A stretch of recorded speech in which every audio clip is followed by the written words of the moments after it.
औज़ुबिल्लाहिमिनश्शैतानिर्रजीम बिस्मिल्लाहिर्रहमानिर्रहीम अस्सलाम वालेकुम मेरे प्यारे भाइयों मेरी बहनों। उम्मीद है आप सब खैरियत से होंगे। अल्लाह ताला आपको सेहत वाली ज़िंदगी अता करें, आमीन। दोस्तों, पहले तो आप लोगों का बहुत बहुत ज़्यादा शुक्रिया जितना आप लोगों ने मुझे प्यार दिया है और जिस तरह का आपने रिस्पॉन्स दिया उसका मैं बहुत गहरे दिल से आप लोगों का शुक्रगुज़ार हूँ।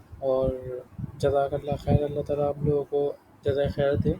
और मेरी बहुत ज़्यादा हौसला अफ़ज़ाई हुई है आप लोगों के इस एक्ट से, तो thank you so much for all the viewers. दोस्तों, आज की वीडियो एक अच्छी अपॉर्चुनिटी के नाम, एक ऐसी अपॉर्चुनिटी जिसमें ज़्यादातर लोग जो है वो, एक होता है जो अपने एजुकेशन कैरियर को ही एजुकेशन मतलब एक जॉब प्रोफेशन में तब्दील करना चाहते हैं, तो उनके लिए गुड न्यूज़ है कि मैं उनके लिए आज की वीडियो उन्हीं लोगों के लिए लेकर आया हूँ, या जो मेरे ऐसे भाई या जो मेरी ऐसी बहन जो चाहती हैं कि उनकी जो है वो एचएससी जॉब हो, ऐसी गवर्नमेंट जॉब हो एजुकेशन डिपार्टमेंट में, तो उनके लिए आज की वीडियो है। तो आज की वीडियो आपने थंबनेल देख के तो अंदाज़ा लगा लिया होगा। तो जी, आज की वीडियो जो है वो आज एचएससी की ही जॉब से रिलेटेड है।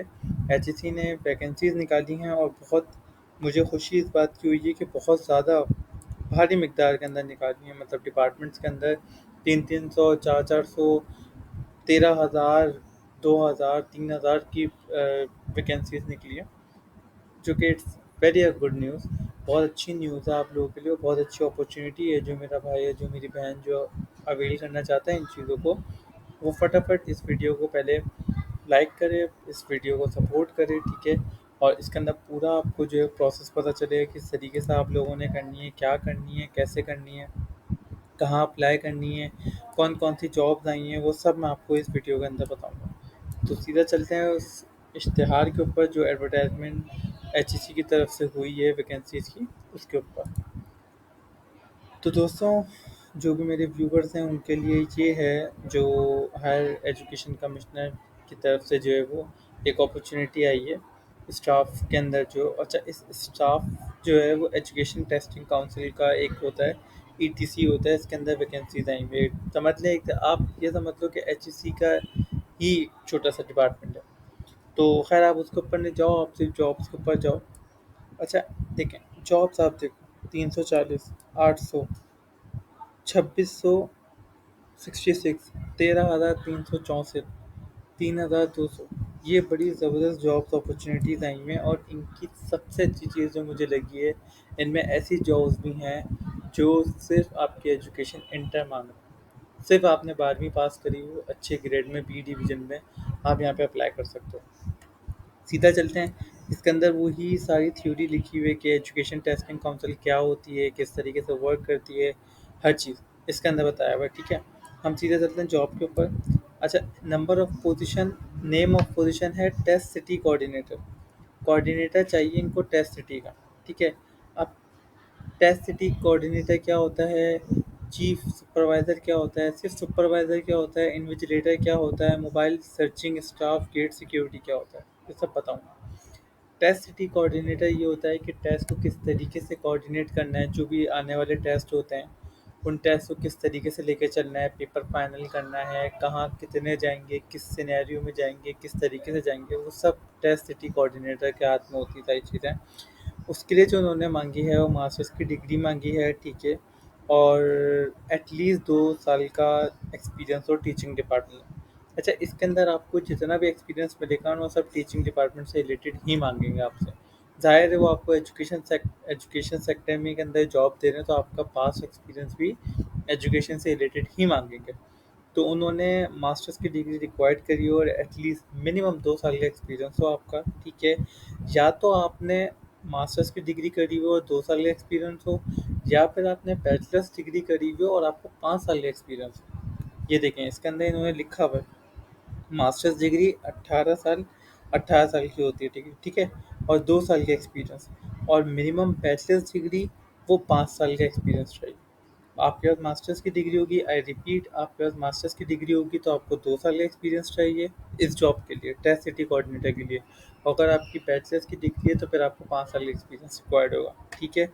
नंबर ऑफ पोजिशन के अंदर 340 है। उसके नीचे आ जाएँ तो आपको मिलेगा चीफ सुपरवाइज़र। चीफ सुपरवाइज़र क्या होता है? अच्छा, उसके अंदर मेल और फीमेल सबसे अच्छी चीज़ मुझे एक और ये चीज़ लगी है कि सिर्फ यही नहीं है कि सिर्फ ये मर्दों के लिए वैकेंसी नहीं, ये मेरी बहनों के लिए भी है जो अवेल करना चाहें। ठीक है? चीफ सुपरवाइज़र के लिए भी मास्टर्स की डिग्री रिक्वायर्ड है और 2 साल का टीचिंग डिपार्टमेंट होना चाहिए। ठीक है? और इसी के बरक्स बिल्कुल वही ऊपर वाली चीज़ कि अगर मास्टर्स करा हुआ है तो 2 साल का एक्सपीरियंस, और अगर बैचलर्स करा हुआ है तो 5 साल का एक्सपीरियंस। इसके अंदर भी वही चीज़ है। ठीक है? अब ये देखें, इसके अंदर मैं आपको देखें बताना भूल गया, ड्यूटीज़ के अंदर देखें, responsible for venue centre identification, arrangement, staff deputation and security arrangement. यही चीज़ मैंने आपको बहुत आसान लफ्ज़ों में मैंने पहले बता दी थी। ठीक है? इसकी ड्यूटीज़ होंगी overall responsible for test conducting at the specific centre. देखिए, सुपरवाइज़र जो होता है ना, वो एक सेंटर को ओन कर रहा होता है। उस सेंटर के अंदर जितने भी रूम के अंदर एग्ज़ाम्स हो रहे हैं, किस तरीके से हो रहे हैं, कोई नकल तो नहीं हो रही, कोई सोर्स तो नहीं चल रही, वो उसके हाथ में होता है, चीफ सुपरवाइज़र के हाथ में। ठीक है? अब उसके इसके अंदर वैकेंसीज़ आई हुई हैं 800। ठीक है? अब इसके अंदर आ जाए सुपरवाइज़र, ये है चीफ सुपरवाइज़र, ये है सुपरवाइज़र। इसके अंदर भी मैथ बैचलर्स डिग्री रिक्वायर्ड है। ठीक है? इसके लिए सिर्फ बैचलर्स डिग्री रिक्वायर्ड है और 2 साल का इन हैंड एक्सपीरियंस हो। ठीक है? इसके अंदर सिर्फ यही चीज़ें होंगी कि भाई चीफ सुपरवाइज़र और इन्विजिलेटर के बीच में जो मीडियम बनना होता है ना, वो सुपरवाइज़र का काम होता है। मतलब सुपरवाइज़र एक तरीके से रिस्पॉन्सिबल होती है, मतलब एक चीज़ को ओन करती है, जैसे चीफ सुपरवाइज़र करता है ऐसे सुपरवाइज़र करता है। इन्विजिलेटर, इन्विजिलेटर क्या होता है भाई? आप लोगों ने एग्ज़ाम्स दिए होंगे। ठीक है? अल्लाह ताला आपको कामयाब करे जिन्होंने अभी एग्ज़ाम्स दिए हैं, और सभी एक दूसरे के लिए दुआ करें, क्योंकि बच्चों का फ्यूचर होता है इस चीज़ के अंदर ना। तो अब देखें, इसके अंदर इन्विजिलेटर क्या होता है कि जब आप टेस्ट के अंदर अपेयर होते हैं, ठीक है, तो एक रूम के अंदर जो है वो एक पर्सन जो है वो ड्यूटी कर रहा होता है। अब वो ड्यूटी क्या कर रहा होता है, वो आपको पेपर डिस्ट्रीब्यूट करता है, वो आपके रूम में ही वॉक कर रहा होता है, वो ऑल द टाइम आपके साथ ही होता है रूम के अंदर। वो इन्विजिलेटर होता है। ठीक है? और वो अपनी उससे नहीं आते, वो बोर्ड वालों की तरफ से भेजे हुए होते हैं, रैंडम होते हैं वो। ठीक है? वो उस स्पेसिफिक सेंटर के मेंबर्स नहीं होते। इन्विजिलेटर के लिए क्या चाहिए भाई? इनको सिर्फ 12 साल की एजुकेशन चाहिए, सिर्फ इंटरमीडिएट आपने करा हुआ, और 6 महीने का कुछ नहीं होता, 6 महीने का एक्सपीरियंस आप कहीं से भी बोरो कर सकते हैं। वो आप कैसे कर सकते हो? आप आपके इलाके में ट्यूशन्स होंगे, ट्यूशन सेंटर होंगे बड़े, आप वहाँ पे जाके जॉब कर लो पार्ट टाइम, भले आपको अनपेड मिले लेकिन आपके पास एक्सपीरियंस आ जाएगा। ठीक है? और फिर आप यहाँ अप्लाई कर सकते हो। अच्छा, इसके लिए आप देखो कितनी जॉब्स आई हुई हैं, 13,364। ये बहुत भारी मिकदार के अंदर आई हुई हैं। इसके अंदर आप जल्दी से बस कर लें, अभी मैं बताने वाला हूँ कि इसकी लास्ट डेट क्या है, ताकि आप लोग जो है फटाफट इस चीज़ के लिए तैयारी पकड़ें और अल्लाह ताला आप लोगों को पे कामयाब करें। ठीक है? ये सारी जॉब्स हो गए। अब लास्ट में जॉब आती है, वो है mobile searching staff gate security, male और फीमेल। इसके अंदर क्या है? इसके अंदर आपने देखा होगा कि एग्जामिनेशन हॉल से पहले आपकी चेकिंग होती है कि आप कोई मोबाइल या स्मार्ट वॉच पहन के तो नहीं जा रहे, तो वो मोबाइल सर्चिंग में आता है। गेट सिक्योरिटी, गेट की सिक्योरिटी पे जो बैठे हुए होते हैं, वो उनके लिए होता है। इनके लिए तालीम जो चाहिए वो सिर्फ मैट्रिक चाहिए। ठीक है? 10 साल की आपने एजुकेशन करी हो और 6 महीने का रेलिवेंट एक्सपीरियंस हो, जो मैं आपको बता चुका हूँ किस तरीके से लेते हैं। इसके अंदर जो वैकेंसीज आई हुई है वो आई हुई है 3,200। तो ये भी एक अच्छी अपॉर्चुनिटी है। ठीक है? अच्छा, अच्छा, अब हम चलते हैं, ये सारी मैंने आप लोगों को जॉब बता दी। अब आप ये देखो, इसका जो भी रजिस्ट्रेशन होगी या जो भी चीज़ें होंगी वो सारी इनकी ऑफिशियल वेबसाइट के ऊपर होंगी, और वो ऑफिशियल वेबसाइट है कि ऑनलाइन हेल्प, नहीं, मैं अभी आपको उसी उस पे ले जाता हूँ, etc.hec.government.pk, ये साइट है।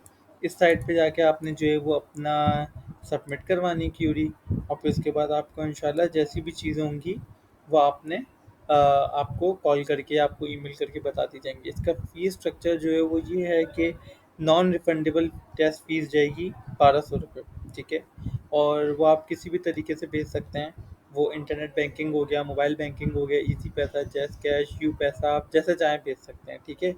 और फिर आपको वेरीफाई करना पड़ेगा चीज़ें। ये सारी चीज़ें हैं। अगर कोई बंदा या कोई मेरी बहन अगर चाहेगी तो मैं इसकी पूरी स्क्रीनशॉट है, तो अगर आप स्क्रीन को पॉज करके भी आप लोग पढ़ सकते हैं, लेकिन अगर आप लोगों को पर्सनली चाहिए और चीज़ें तो मुझे बता दीजिएगा, मेरे पास फाइल पड़ी हुई है, मैं आपको सेंड कर दूँगा। ठीक है? अच्छा, अब चलते हैं कि भाई लास्ट डेट क्या है। ठीक है? कहाँ अप्लाई करना है, कैसे करना है। ठीक है, ये देखें, ये साइड है, बहुत ही खूबसूरत सी साइड है इनकी ना, HEC की। मुझे इससे अच्छी सी चीज़ें लगती है कि ये बड़ी सादी सी साइड है, ज़्यादा तंग मंग नहीं करती मुझे। आप यहाँ सीधे चले गए जॉब के ऊपर। ये देखें, opportunities for test admission staff for ETC, जो भी ये ETC, ETC, यहाँ जाके अपना अप्लाई करना है। अब आप ये देखो, last date for application submission of test city coordinator 13 नवंबर, 13 नवंबर, 13 नवंबर, मतलब आप समझ लो 13 नवंबर लास्ट डेट है। आज का डेट है, आज आपकी है 18 अक्टूबर। आपके पास बहुत टाइम है, अपनी तैयारी करें और फटाफट जो है जॉब के लिए अप्लाई कर दें। फॉर्म आपने यहाँ से लेना है, ये देखें। अब आपको टेस्ट सिटी कोऑर्डिनेटर के लिए चाहिए, आपने यहाँ से फॉर्म लेना है। ठीक है, और आपने जो है वो इन्विजिलेटर की चाहिए, आपने यहाँ करना है। और चीफ सुपरवाइजर के लिए चाहिए, आपने यहाँ करना है। अच्छा, अब आप लोग ये सोच होंगे कि मैं आपको करके क्यों नहीं दिखा रहा। करके इसलिए नहीं दिखा रहा क्योंकि देखें, इसके अंदर तो एरर आया हुआ है, ये मैं आपको दिखाता हूँ। ये देखें, आपको यहाँ पे करना पड़ेगा साइन अप। ठीक है, आपने यहाँ साइन अप करना होगा और फिर उसके बाद आपने, आपका एक पोर्टल बन जाएगा, एक डैशबोर्ड, उसके अंदर आपको जो है डिफरेंट चीज़ें करनी पड़ेंगी। मेरा मसला ये है कि मैं एक मरतबा इस आईडी से लॉगिन हो चुका हूँ। अगर मैं दोबारा करता हूँ तो मुझे खदशा है कि मेरी, हो सकता है मेरी शायद आईडी बैन कर दें तो, क्योंकि ये लोग काफ़ी रिस्ट्रिक्ट होते हैं। आप लोग बड़े ध्यान से जो है वो इन चीज़ों को फिल आउट करिएगा। ठीक है मेरे भाइयों, उम्मीद है जो है वो आपको चीज़ें समझ गई होंगी। मैंने पूरी कोशिश की थी कि मैं पढ़ूँ, जब भी मैंने ये सारी चीज़ें पहले ख़ुद पढ़ी थी फिर आपको मैंने बताई थी। तो इस तरीके से ही जो है वो चीज़ें करनी है। बाकी अल्लाह ताला आपको कामयाब करे, खूब सारा तरक्की दे आपको, और कोई भी चीज़ें हो मुझे आप बता दीजिएगा। बट प्लीज़ कोशिश ज़रूर करिएगा कि 13 नवंबर से पहले कर दें, क्योंकि 13 नवंबर के बाद आपकी एप्लीकेशन एक्सेप्ट नहीं होगी। तो कोशिश करिएगा उससे पहले हो जाए। ठीक है, तो आज की थी ये वीडियो। उम्मीद है आपको वीडियो पसंद आई होगी। वीडियो पसंद आई है तो चैनल को सपोर्ट ज़रूर करिएगा, क्योंकि काफ़ी मेहनत लग रही है वीडियो बनाने में, तो मेरी भी, ताकि खुशी हो। और फिर इंशाल्लाह जो है अल्लाह ताला आपको सेहत वाली ज़िंदगी अता करे, और फिर इंशाल्लाह एक नए दिन मिलते हैं और एक नई जॉब के साथ। तब तक के लिए अल्लाह हाफ़िज़।